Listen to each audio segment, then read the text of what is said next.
بسم الله بسم الله الرحمن الرحيم.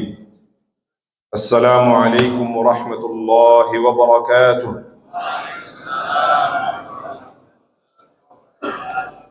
الحمد لله الحمد لله الذي جعل رمضان شهر الصيام والقيام والقرآن. الحمد لله الواحد المنان صاحب الفضل والإحسان. أحمده تعالى حمدا يفوق العد والحسبان. أشهد أن لا إله إلا الله وحده لا شريك له، وعد من أطاعه بفسيح الجنان، وتوعد من عصاه بالحميم الآن. وأشهد أن سيدنا ونبينا محمدا عبده ورسوله، صفوة بني الإنسان، صلوات الله وسلامه عليه وعلى آله وأصحابه أهل العلم والإيمان. قال الله تعالى في كتابه الكريم: أعوذ بالله من الشيطان الرجيم، بسم الله الرحمن الرحيم. يا أيها الذين آمنوا اتقوا الله وقولوا قولا سديدا يصلح لكم أعمالكم ويغفر لكم ذنوبكم، ومن يطع الله ورسوله فقد فاز فوزا عظيما. وقال أيضا: ألا إن أولياء الله لا خوف عليهم ولا هم يحزنون الذين آمنوا وكانوا يتقون. الآية. سبحانك لا علم لنا إلا ما علمتنا إنك أنت العليم الحكيم. اللهم علمنا ما ينفعنا وانفعنا بما علمتنا وزدنا علما يا رب العالمين. رب اشرح لي صدري ويسر لي أمري واحلل عقدة من لساني يفقهوا قولي. أما بعد. Bagaimana kabarnya Bapak dan Ibu sekalian? Masya Allah. Alhamdulillah, Alhamdulillah. Para saimin dan saimat, kaum muslimin dan muslimat, jamaah salat subuh Masjid Subulus Salam yang semoga senantiasa dirahmati, diberkahi, dimuliakan dan dijaga oleh Allah Subhanahu wa taala. Puji syukur senantiasa kita hadirkan kepada Allah Rabbul Izzati wal Jalal, yang atas segala limpahan nikmat, rahmat, karunia dan idzinnya, alhamdulillah kita bisa hadir di tempat yang mulia ini, tempat yang kita cintai, tempat yang diberkahi oleh Allah. Dalam rangka tentu saja yang pertama adalah untuk menunaikan kewajiban kita selaku hamba-hamba Allah.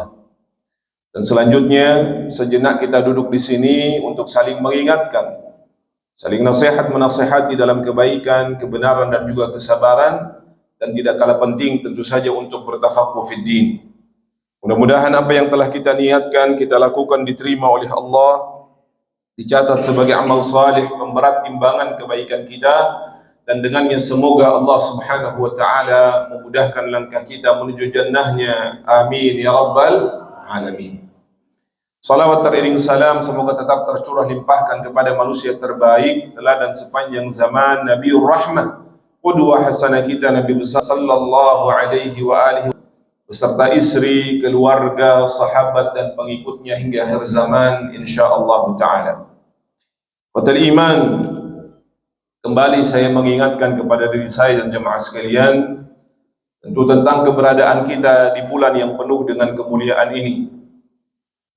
Satu bentuk kasih sayang Allah Subhanahu wa taala kepada kita semua adalah dengan kita dengan bulan Ramadan, bulan yang penuh dengan rahmat, maghfirah dan juga kesempatan untuk dibebaskan dari siksa api neraka Allah Subhanahu wa taala. Sehingga jangan kita lewati kesempatan ini dengan sia-sia. Ingat saudaraku hafizakumullah, Ramadan itu adalah bilangan hari-hari yang terbatas. Dia tidak Allah hadirkan sepanjang tahun. Allah berfirman ayyaman ma'dudat. Ramadan itu adalah hari-hari yang terbilang, yakni terbatas. Hanya 29 sampai 30 hari saja. Dan hari ini kita sudah berada pada hari keberapa Pak? Ke-9. Artinya tersisa kurang lebih 20 atau 21 hari lagi. Maka maksimalkan kesempatan ini untuk benar-benar mengisi padat dengan aktivitas amal saleh, kebaikan, ketaatan kepada Allah Subhanahu wa taala. Karena inilah kesempatan untuk kita mengumpulkan bekal sebanyak-banyaknya yang kemudian akan kita bawa menuju akhirat Allah Subhanahu tabarak wa ta'ala. Belum ada jaminan kita bisa bertemu dengan Ramadan berikutnya. Maka pergunakan Ramadan ini dengan sebaik-baiknya. Jadikan Ramadan ini seolah-olah dia adalah Ramadan yang terakhir. Mudah-mudahan Allah senantiasa memberikan taufik dan hidayah kepada kita semua, sehingga kita bisa mengisinya dengan amal-amal terbaik insyaallah ta'ala. Saudaraku hafizakumullah, kita akan masuk pada hadis yang berikutnya di dalam rangkaian hadis-hadis Al-Arba'in An-Nawawiyah, yang pada kesempatan yang lalu kita membahas pada hadis yang ke-37 kalau tidak salah. Satu hadis yang juga berkenaan dengan hadis qudsi, menjelaskan betapa Allah Subhanahu wa ta'ala memberikan balasan yang besar kepada hamba-hamba Allah Subhanahu wa ta'ala yang melakukan amal salih. Jadi biasanya kita hanya mengetahui balasan besar itu adanya di bulan Ramadan. Ternyata Allah yang Maha Rahman, yang Maha Rahim memberikan balasan itu pada setiap amalan yang dilakukan seorang hamba. Apabila dia memulainya dengan niat-niat yang baik, maka dari niat yang baik itu ketika tidak terlaksana, Allah catatkan sebagai hasanah kamilah. Dan apabila dia melaksanakannya, Allah mencatatkan berlipat-lipat, 10 hasanah sampai 700, sampai pada lipatan-lipatan yang tidak terhingga. Dan sudah kita jelaskan hal tersebut pada pertemuan yang lalu, alhamdulillah. Maka pada kesempatan kali ini kita akan masuk pada hadis yang ke-38 yang menjelaskan tentang adanya wali-walinya Allah Subhanahu wa ta'ala, dan bagaimana cara untuk menjadi walinya Allah Subhanahu wa ta'ala. Saya akan bacakan hadis ini dan kemudian kita ulang bersama, setelah itu kita jelaskan insyaallah. Bismillahirrahmanirrahim. Qala al-muallif rahimahullahu ta'ala wa nafa'ana Allah bihi wa iyyakum bima fihi min al-ayati wa dhikril hakim. Wa qala an Abi Hurairah radhiyallahu anhu qala qala Rasulullah sallallahu alaihi wasallam inna Allah ta'ala qala man 'ada li waliyan faqad adhantuhu bil harbi وما تقرب إلي عبدي بشيء أحب إلي مما افترضته عليه وما يزال عبدي يتقرب إلي بالنوافل حتى أحبه فإذا أحببته كنت سمعه الذي يسمع به وبصره الذي يبصر به ويده التي يبطش بها ورجله التي يمشي بها ولئن سألني لأعطينه ولئن استعاذني لأعيذنه رواه البخاري. Baik, kita baca sama-sama. Bismillahirrahmanirrahim. An Abi Hurairah radhiyallahu anhu qala qala Rasulullah sallallahu alaihi wasallam Inna Allah Ta'ala qala man 'ada li waliyan faqad adhantuhu bil harbi wa ma taqarraba ilayya 'abdi bi syai'in ahabba ilayya mimma iftaradtuhu alaihi wa ma yazalu abdi yataqarrabu ilayya bin nawafili hatta uhibbahu fa idza ahbabtuhu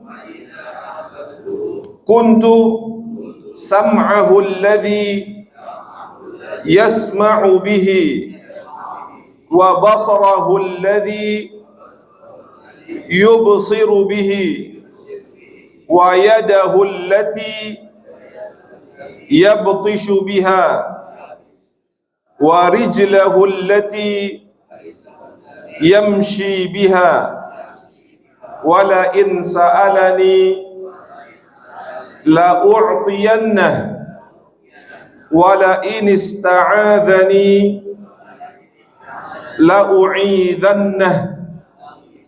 Rawahu al-Bukhari. Masya Allah. Dah hafal Pak? Alhamdulillah ya. Alhamdulillah. Masya Allah.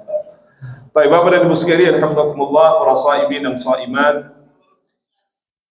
Melihat dari redaksi hadis ini, lagi-lagi hadis ini adalah hadis qudsi. Sama dengan hadis yang kita jelaskan pada pertemuan yang lalu. Ini adalah firman Allah Subhanahu wa taala yang disampaikan lafadznya oleh Rasul sallallahu alaihi wasallam. Masih ingat apa bedanya dengan Al-Qur'an? Bahwa Al-Qur'an dia muta'abbadun bitilawatihi. Dia firman Allah yang bisa kita baca di dalam salat.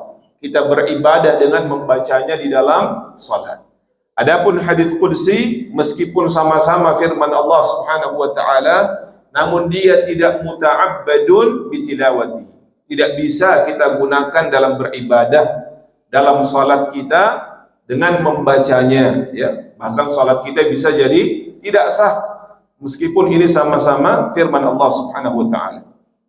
Hadis ini diriwayatkan oleh seorang sahabiyun jalil yang sudah sama-sama kita ketahui, kita kenal, dialah Abu Hurairah radhiyallahu taala anhu.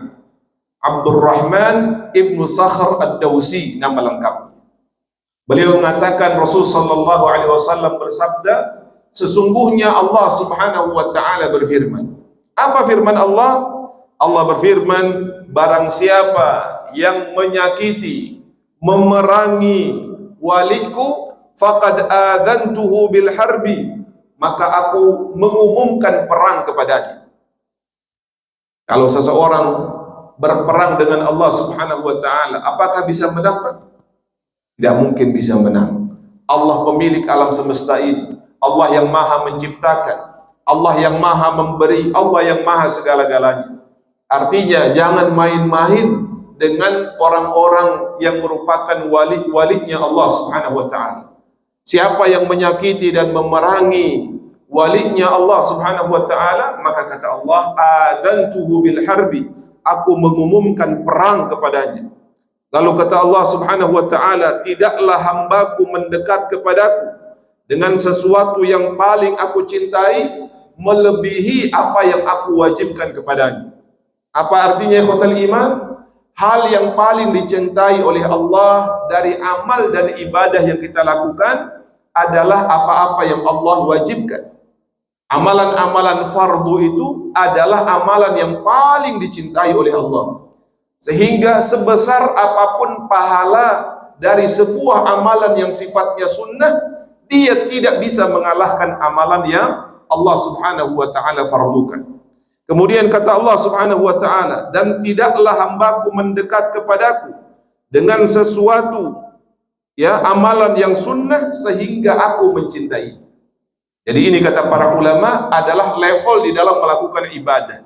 Kita dahulukan yang wajib, baru kemudian kita menyempurnakannya dengan yang apa Pak? Yang sunnah. Maka tidak boleh seseorang mengejar yang sifatnya sunnah namun meninggalkan yang sifatnya wajib. Lalu kata Allah Subhanahu wa taala, apabila aku telah mencintainya. Ini menunjukkan bahwa beramal salih mendatangkan cinta Allah Subhanahu wa taala. Kita salat, kita puasa, kita baca Quran, kita melakukan salatut tarawih, amalan-amalan yang wajib dan kemudian diikuti dengan yang sunnah, itu mendatangkan cinta Allah Subhanahu wa taala. Maka kata Allah, apabila aku telah mencintainya karena amal yang dilakukan oleh hamba-hamba tersebut, maka aku menjadi pendengaran yang dia gunakan untuk mendengar. Aku menjadi penglihatan yang dia gunakan untuk melihat. Aku menjadi tangan yang dia gunakan untuk menggenggam, menggapai.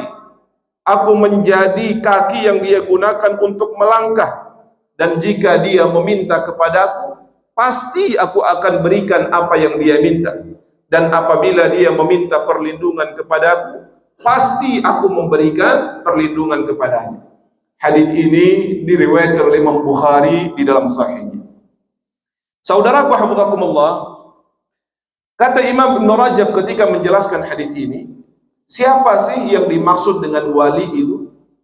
Sampai-sampai Allah menjadi pembelanya. Allah mengumumkan perang kepada siapapun yang menyakitinya. Bahkan Allah Subhanahu wa ta'ala memastikan ketika walinya itu meminta, pasti Allah akan memberikan. Ketika walinya itu kemudian meminta perlindungan, pasti Allah Subhanahu wa ta'ala memberikan. Siapa yang dimaksud dengan kategori wali itu? Sehingga Allah Subhanahu wa ta'ala dengan sharih, dengan sangat jelas memproklamirkan kecintaan Allah Subhanahu wa ta'ala kepada mereka. Maka yang pertama ikhwatal iman, kalau kita ingin mengetahui siapa itu walinya Allah Subhanahu wa ta'ala, Allah telah mendeklar hal tersebut di dalam Al-Quran. Dalam surah Yunus yang kita bacakan di dalam pembukaan tadi, Allah Subhanahu wa ta'ala menyebutkan, apa kata Allah?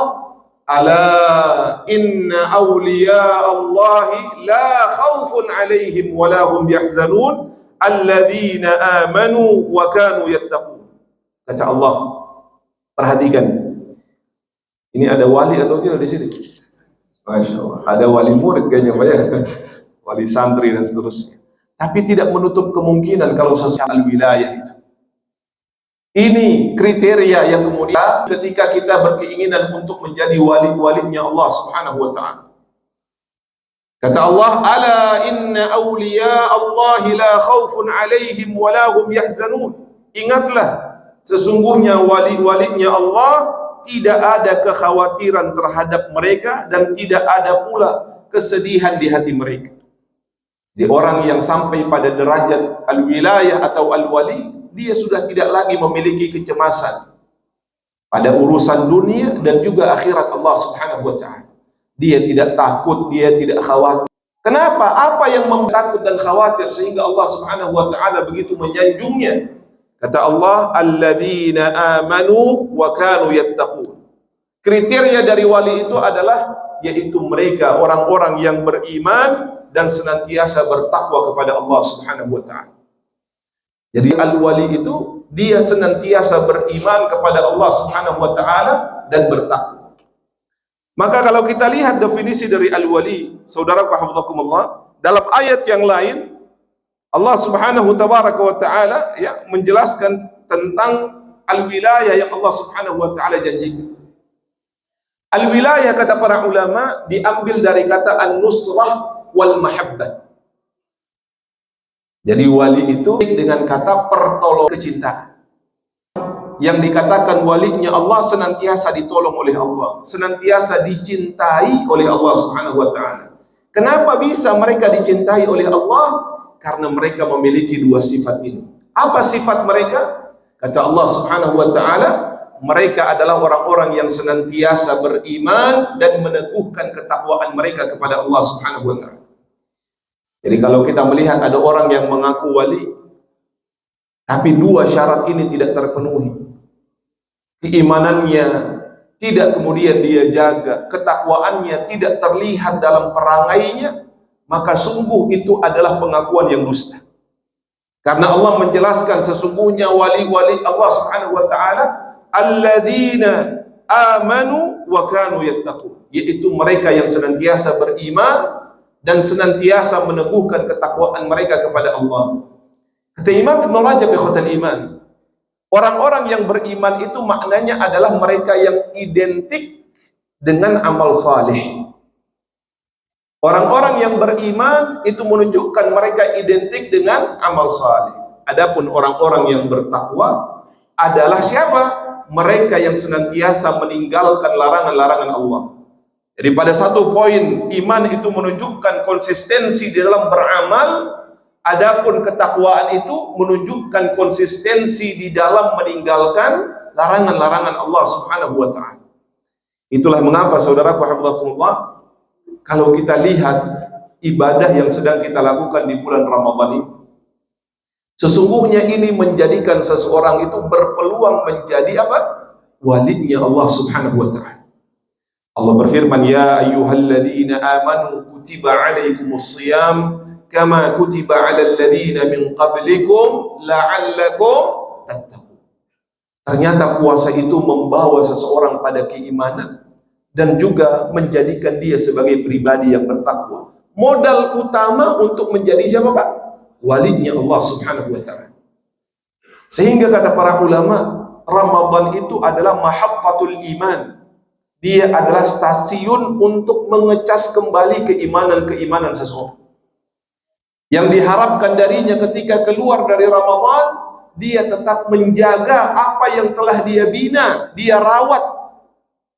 Maka lagi-lagi kita sebutkan, terkadang peluang menjadi wali itu menjadi hilang tatkala dengan berhentinya Ramadan, berhenti juga keimanan dan ketakwaannya kepada Allah.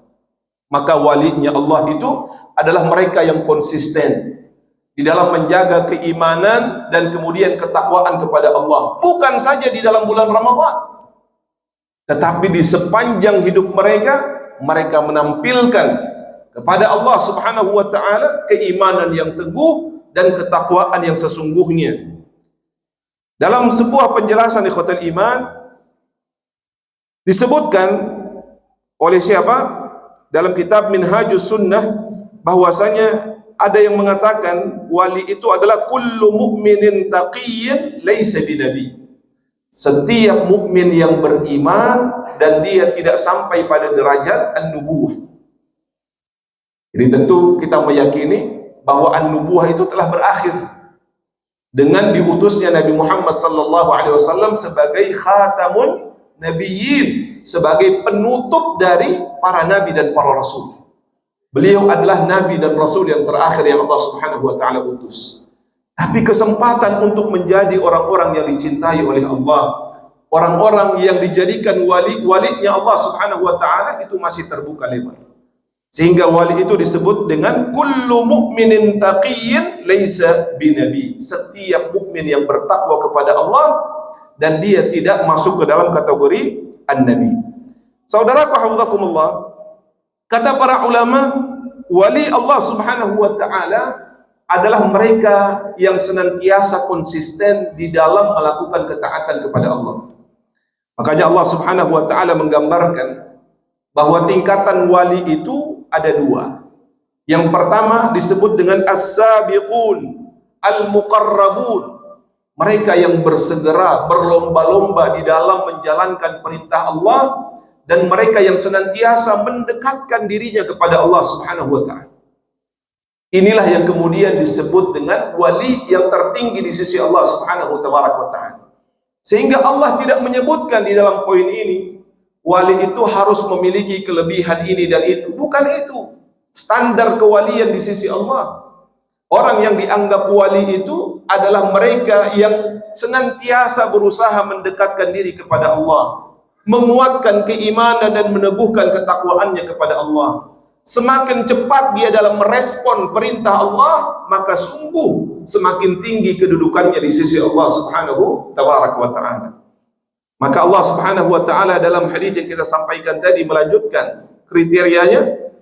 Orang-orang ketika ingin sampai pada level tersebut, apa yang bisa dia lakukan? Kata Allah, wa ma taqarraba ilayya 'abdi bi syai'in ahabbu ilayya mimma iftaradtu. Bisa terlihat dari bagaimana cara dia merespon di dalam menjawab panggilan dan perintah Allah Subhanahu wa ta'ala. Bagaimana wali itu mendekatkan diri mereka kepada Allah Subhanahu wa ta'ala? Yang pertama adalah dengan memaksimalkan ibadah-ibadah yang sifatnya fardu, dan kemudian menyempurnakannya dengan ibadah-ibadah yang sifatnya sunnah. Oleh karena itu, saudara rahimakumullah, contohnya di dalam bulan Ramadan ini, ketika kita ingin mendapatkan cinta Allah, karena wali itu identik dengan al-mahabbah. Allah berfirman, innal ladzina amanu wa 'amilus shalihat sayaj'alu lahumur rahmanu wudda. Sesungguhnya orang-orang yang beriman dan senantiasa beramal saleh. Beramal saleh yang berangkat dari keimanan itu menunjukkan keimanan dan ketakwaannya kepada Allah Subhanahu wa ta'ala. Maka yang pertama kali dia lakukan untuk mendekatkan dirinya kepada Allah Subhanahu wa ta'ala, tentu dengan melakukan apa yang paling dicintai oleh Allah. Apa yang dicintai oleh Allah itu tidak lain adalah apa-apa yang Allah fardukan. Sehingga Allah berfirman, dan tidaklah seorang hamba mendekatkan dirinya kepadaku dengan sesuatu yang lebih aku cintai melebihi dari apa yang aku fardukan kepadanya. Maka kalau kita lihat pada konteks Ramadan, subhanallah, kita berbangga masjid-masjid itu penuh ketika Ramadan itu tiba. Kita melihat di malam-malam bulan Ramadan begitu banyak orang-orang yang antusias untuk melakukan salat at-tarawih. Bagus atau tidak? Bagus. Karena itu adalah bagian dari syiar Ramadan. Dan kata Allah, wa may yu'azzim syi'airallah fa innaha min taqwal qulub. Tapi ingat saudaraku hafizakumullah, ada yang lebih wajib daripada salat tarawih itu, yaitu apa? Salat 5 waktu. Bahkan salat 5 waktu ini melebihi kewajiban dari melakukan puasa itu sendiri. Rasul sallallahu alaihi wasallam menjelaskan, wa'lamu anna khaira a'malikum as-salah. Dan ketahuilah sesungguhnya amalan yang paling baik yang kalian lakukan itu adalah as-salah. Wala yuhafiz 'alal wudu' illa mu'min. Dan tidaklah seseorang itu senantiasa menjaga wudunya kecuali dia orang beriman. Kata para ulama, tidak ada sesuatu yang lebih besar yang Allah fardukan kepada hamba-hambanya melebihi as-salah setelah mentauhidkan Allah Subhanahu wa taala. Jadi yang terbesar setelah syahadat itu, setelah mentauhidkan Allah adalah as-salah. Makanya kalau seseorang itu dengan alasan lapar, haus, kemudian tubuhnya lemah karena ingin menyempurnakan puasa, lalu dia berani meninggalkan salat, maka sesungguhnya dia salah di dalam menempatkan prioritas dalam beramal. Sehingga sebagian besar ulama menyatakan orang yang berpuasa namun dia meninggalkan salat, puasanya tidak diterima oleh Allah Subhanahu wa taala. Kenapa? Karena perintah untuk mendirikan salat itu jauh lebih besar, bahkan dibandingkan dengan puasa di bulan Ramadan. Puasa di bulan Ramadan, na'am, hukumnya wajib, fardu. Tapi ada yang lebih fardu lagi dari puasa itu sendiri. Apa itu ikhwatal iman? Yaitu melakukan ibadah salat. Sampai-sampai Syekh Muhammad Amin Asy-Syanqiti, pengarang dari kitab tafsir Adwa'ul Bayan, satu kitab yang dijadikan sebagai rujukan para ulama di dalam tafsir, khususnya tafsir bil ma'thur. Beliau mengatakan, ketahuilah wahai kaum muslimin, sesungguhnya setetes keringat yang keluar di dahimu ketika engkau pergi menuju ke masjid untuk menunaikan salat zuhur, salat asar, yang biasanya cuacanya itu sangat panas, itu lebih dicintai oleh Allah Subhanahu wa taala dibandingkan dengan derayan air mata yang kau keluarkan di saat melakukan salat malam, salatut tarawih, salatut tahajud, salat qiyamul lail, di mana kita tidak menafikan keistimewaan yang luar biasa yang didapatkan dari orang-orang yang melakukan salat di malam hari itu. Tapi kenapa salat di siang hari itu, bahkan keringat yang keluar di siang hari itu lebih dicintai oleh Allah? Karena pada saat itu dia sedang melakukan ibadah yang sifatnya apa, Pak? Wajib. Dan salat yang wajib itu lebih dicintai oleh Allah Subhanahu wa ta'ala. Sehingga orang-orang yang ingin beribadah, meneguhkan amal salehnya kepada Allah, maka hendaknya dia mengetahui apa yang harus dia prioritaskan. Ada orang yang ingin mencari pahala salat sunnatul fajr. Sunnatul fajri, kata Rasul sallallahu alaihi wasallam, rak'ata al-fajri khairun minad dunya wa ma fiha. Karena dia melihat 2 rakaat ini lebih baik dari dunia dan seisinya, dia ingin mendapatkannya, mengejarnya. Tapi ketahuilah, sebesar-besarnya pahala dari 2 rakaat sebelum subuh itu, lebih besar pahala melakukan salat subuh.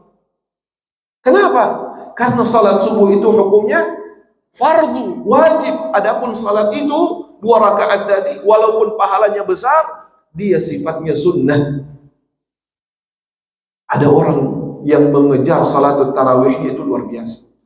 Ayo ke masjid, kenapa? Nanti ketinggalan salat tarawih. Padahal zuhurnya dia tidak ke masjid, asarnya dia tidak ke masjid. Maghribnya dia tidak ke masjid. Tapi untuk mengejar salatul tarawih, dia mati-matian, tinggalkan ini, tinggalkan itu. Sudah benar memang, dia bagian dari syiar, tapi dia harus memprioritaskan apa yang lebih wajib. Apa yang lebih wajib itu? Salat 5 waktunya. Jangan sampai hadir di salatul tarawih, tapi subuhnya tidak, zuhurnya tidak, asarnya tidak, maghribnya tidak. Ujung-ujungnya hanya isya saja. Itu pun agar bisa melakukan salatul tarawih. Kita tidak mengatakan salatul tarawih itu jangan kita maksimalkan, bukan. Tapi hendaknya kita perbaiki apa yang harus kita prioritaskan, yaitu mendahulukan amalan-amalan yang sifatnya wajib sebelum kita menyempurnakannya dengan amalan-amalan yang sifatnya sunnah. Ada orang yang ingin mengejar qiyamul lail, tahajud, namun pada akhirnya subuhnya dia ketidur. Bukan qiyamul lailnya yang ditinggalkan, bukan, tapi bagaimana cara mengelolanya. Dia qiyamul lail, sebelumnya dia persiapkan dirinya, beristirahat sejenak dan seterusnya, sehingga qiyamul lailnya dia lakukan, subuhnya juga dia maksimalkan. Karena seutama-utamanya qiyamul lail, lebih utama salat subuh. Begitu juga dengan ibadah-ibadah yang lain. Contohnya apa, ikhwatal iman? Puasa. Yang lebih wajib itu puasa di bulan Ramadan dibandingkan dengan puasa yang lain. Contohnya seperti apa? Zakat. Ada orang yang sedekahnya luar biasa, infaknya Masya Allah, tapi tidak mau mengeluarkan zakat. Padahal yang wajib itu zakatnya. Bukan berarti tidak perlu, berarti sedekah dan infak. Perlu. Tapi yang harus dia perhatikan adalah zakatnya terlebih dahulu. Kenapa? Karena zakat adalah sesuatu yang Allah Subhanahu wa ta'ala wajibkan. Ada orang yang kemudian begitu baik kepada orang lain, teman-temannya, sahabatnya, padahal kewajibannya untuk menafkahi keluarga dia lalaikan. Istrinya tidak dia nafkahi, na'udzubillah, keluarganya tidak dia perhatikan. Padahal di sisi yang lain dia dikenal sebagai orang yang dermawan. Untuk apa? Berbagi, membantu teman, membantu sahabat. Saudara-saudaranya sendiri yang lebih wajib dia bantu, dia tinggalkan. Maka ini menunjukkan ada skala prioritas yang harus kita hadirkan, yaitu menunaikan apa-apa yang Allah wajibkan, dan itu kata Allah adalah amalan yang paling dicintai oleh Allah Subhanahu wa ta'ala. Baru setelah itu, setelah yang wajibnya dia sempurnakan, salat fardunya senantiasa dia jaga tepat waktu, salatnya berjamaah di masjid khususnya bagi laki-laki, barulah kemudian dia menyempurnakan apa yang telah dia lakukan itu dengan salat yang sifatnya sunnah. Dia menghiasi salat wajibnya dengan qabliyah dan ba'diyahnya. Dia menghiasi salatnya dengan tahiyatul masjid. Dia menghiasi salatnya dengan tarawih, dengan witir, dengan tahajud dan lain sebagainya. Maka yang sunnah ini akan menyempurnakan yang wajib. Tapi kalau wajibnya saja tidak dia kerjakan, maka apa fungsi dari sunnah ini yang dia kerjakan? Maka kemudian ini adalah satu hal yang harus kita perhatikan. Lalu kemudian saudara hafizakumullah, kata para ulama, seandainya hal tersebut telah dia lakukan, mendekatkan dirinya kepada Allah Subhanahu wa ta'ala dengan amal salih, dia melakukan perintah Allah dan menjauhi larangan Allah. Dalam beramal salih dia memprioritaskan amalan-amalan yang wajib, setelah itu menyempurnakan dengan amalan yang sifatnya sunnah. Maka apa yang Allah Subhanahu wa ta'ala berikan? Allah akan berikan kepadanya an-nusrah wal mahabbah. Allah akan senantiasa memberikan pertolongan kepadanya. Allah menghadirkan cinta yang luar biasa kepadanya. Cinta inilah yang kemudian membuat dia dinaikkan derajatnya di sisi Allah Subhanahu wa ta'ala. Sehingga ketika orang-orang begitu konsisten, istiqamah di dalam menjalankan perintah Allah dan menjauhi larangan Allah Subhanahu wa ta'ala, kata Allah Subhanahu wa ta'ala, kuntu sam'ahu alladhi yasma'u bihi. Aku menjadi pendengaran yang dia mendengar dengan. Apa maknanya Allah menjadi pendengarannya? yakni Allah Subhanahu wa ta'ala akan menjadikan dia hanya mendengar sesuatu yang kemudian diridhai oleh Allah Subhanahu wa ta'ala, yang dibolehkan oleh syariat Allah Subhanahu wa ta'ala. Orang yang konsisten dalam beribadah secara otomatis telinganya itu akan peka terhadap sesuatu yang nilainya itu maksiat di sisi Allah. Dia akan terproteksi, tidak akan betah ketika telinganya itu mendengar sesuatu yang diharamkan Allah. Ini yang disebut Allah menjadi pendengarannya, bahwa Allah melindunginya dari sesuatu yang tidak diridhai oleh Allah Subhanahu wa taala. Ketika ada yang bergosip, ada yang kemudian membicarakan keburukan orang, maka secara otomatis telinganya itu menolak. Mendengar sesuatu yang dimurkai oleh Allah Subhanahu wa taala, secara otomatis telinganya itu akan tertutup, tidak mau mendengar perkataan dan sesuatu yang mendatangkan murka Allah Subhanahu wa taala tersebut. Matanya juga demikian, saudara hafizakumullah. Tangannya juga demikian, kakinya juga demikian. Makanya kata para ulama, orang-orang yang telah sampai pada derajat tersebut, maka tidak perlu lagi dia melakukan sebuah aktivitas, karena sesungguhnya Allah Subhanahu wa taala yang kemudian akan memproteksi. Orang yang sampai derajat tersebut tidak perlu lagi dia sadar ketika makan mengambil kecuali dengan tangan kanannya, ikhwatal iman. Karena kata Rasul sallallahu alaihi wasallam, orang yang beriman itu, seorang muslim itu tidak makan kecuali dengan tangan kanannya. Dia tidak makan dengan tangan kirinya, karena yang makan dengan tangan kiri itu syaitan. Dia tidak melakukan hal-hal yang dimurkai oleh Allah, tidak menyentuh sesuatu yang diharamkan oleh Allah Subhanahu wa taala. Kakinya tidak akan melangkahkan kakinya, atau kakinya itu tidak kemudian akan melangkah kepada tempat-tempat yang diharamkan oleh Allah Subhanahu wa taala, dan seluruh tubuhnya dijaga oleh Allah Subhanahu wa taala.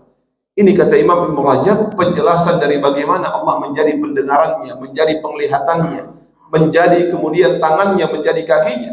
Yaitu Allah memproteksi dirinya dari kemaksiatan-kemaksiatan kepada Allah.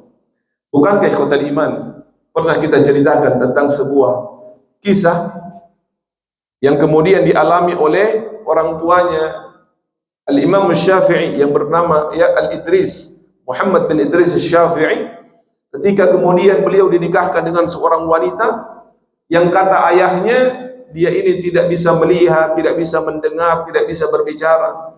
Bukan karena fisiknya yang terbatas, tapi tidak melihat, maknanya adalah tidak melihat perkara-perkara yang diharamkan oleh Allah, tidak melihat atau tidak mendengar hal-hal yang diharamkan oleh Allah, tidak berbicara pada perkara-perkara yang dimurkai oleh Allah Subhanahu wa taala, dan seterusnya, menggambarkan bahwa wanita tersebut adalah wanita yang berada pada derajat yang tinggi di sisi Allah Subhanahu wa taala. Kalau orang sampai pada derajat itu, apa yang Allah Subhanahu wa taala berikan kepadanya? Kata Rasul sallallahu alaihi wasallam, meriwayatkan dari Allah, wala in sa'alani la u'tiyanna. Kalau dia meminta kepadaku, kata Allah, pasti aku akan berikan. Kalau dia meminta kepadaku, pasti akan aku berikan. Dan kalau dia meminta perlindungan kepadaku, maka pasti akan aku berikan perlindungan. Saudaraku hafizakumullah, dari hal tersebut para ulama kemudian menjelaskan tentang beberapa poin yang berkenaan dengan contoh-contoh orang-orang yang Allah Subhanahu wa taala berikan kelebihan ini, yang kemudian di dalam bahasa kita disebut dengan karamah. Karamah itu Allah berikan kepada siapa? Orang-orang yang Allah Subhanahu wa taala cintai. Apa itu karamah? Karamah kata para ulama itu adalah syai'un khariqun 'anil 'adah, atau amrun khariqun 'anil 'adah, sesuatu yang di luar dari nalar dan kemampuan manusia di dalam melakukan. Sesuatu yang kita anggap mustahil, tapi kepada orang-orang yang Allah cintai dalam keadaan tertentu, Allah memberikan kelebihan itu kepada mereka. Tapi ingat, kata Imam Al-Laits, beliau mengatakan standar atau syarat walinya Allah ketika mendapatkan karamah itu adalah apa? Ketika mereka kemudian beramal sesuai dengan apa yang Allah Subhanahu wa taala perintahkan. Makanya kata Imam Syafi'i rahimahullahu taala ketika mendengar perkataan dari Imam Al-Laits, beliau mengatakan definisi itu kurang. Saya menambahkan definisinya, kata Imam Syafi'i, yaitu apa? Sesungguhnya ketika engkau melihat seseorang melakukan sesuatu di luar dari nalar manusia, kata Imam Al-Laits, orang yang berjalan di atas air. Kata Imam Syafi'i, bukan berjalan di atas air saja, tapi dia juga terbang contoh. Artinya kemungkinan itu bisa terjadi atau tidak? Bisa saja ketika Allah menghendaki. Tapi lihat ketika engkau menyaksikan ada orang yang berjalan di atas air, lalu dia terbang di udara contohnya, lihat amalnya. Apakah sesuai dengan perintah Allah atau tidak? Apakah sesuai dengan Al-Quran dan Sunnah atau tidak? Kalau dia mengerjakan salat, dia menunaikan zakat, dia mengerjakan puasanya, dia melakukan amalan sesuai dengan perintah Allah dan Rasulnya, fa'lam annahul karamah. Ketahuilah, hal yang aneh itu adalah karamah yang Allah Subhanahu wa ta'ala berikan kepada walinya, kepada orang-orang yang dicintai oleh Allah Subhanahu wa ta'ala. Tapi kalau dia melakukan hal-hal yang aneh, di sisi yang lain tidak pernah sholat, justru perbuatannya itu bertentangan dengan apa yang dicontohkan oleh Rasulullah SAW. Rasulullah itu tidak pernah meninggalkan salatnya. Bahkan kata Ummul Mukminin Aisyah radhiyallahu anha, mengakhirkan salat saja tanpa adanya udzur sepanjang hidup Rasulullah itu tidak pernah. Ma akhara as-salah ila waqtin akhar hatta tawaffahu Allah azza wa jalla. Nabi itu tidak pernah mengakhirkan salatnya pada waktu yang lain, yakni waktu salat berikutnya, sampai beliau diwafatkan oleh Allah. Lalu tiba-tiba ada yang mengaku wali, tapi tidak pernah kita lihat dia salat dan lain sebagainya. Maka bukan saya yang mengatakan ini, kata Imam Syafi'i, kalau dia melakukan sesuatu yang di luar dari nalar, tapi perbuatannya itu bertentangan dengan Al-Quran dan As-Sunnah, bertentangan dengan ajarannya Rasulullah sallallahu alaihi wasallam, fa'lam annahu minasyaitan. Ketahuilah itu datangnya dari syaitan. Maka ada yang disebut dengan waliullah, walinya Allah Subhanahu wa taala, dan ada yang disebut dengan wali apa, Pak? Walius syaitan. Waliullah adalah mereka yang Allah berikan kelebihan dan amalnya itu sesuai dengan apa yang Allah Subhanahu wa taala syariatkan. Sebaliknya walius syaitan, mereka melakukan sesuatu yang di luar dari nalar manusia, tapi kemudian kalau kita lihat perbuatannya itu tidak mengikuti syariatnya Allah Subhanahu wa ta'ala. Oleh karenanya contoh orang-orang yang diberikan karamah itu, kita lihat yang pertama adalah orang-orang yang terdekat dengan Nabi sallallahu alaihi wasallam. Siapa mereka? Yang pertama tentu saja Umar bin Khattab radhiyallahu taala, yang kisahnya begitu masyhur. Umar radhiyallahu taala anhu adalah orang yang begitu dikenal memiliki keimanan yang begitu kuat, ketakwaannya luar biasa. Sampai-sampai Umar itu ditakuti oleh syaitan.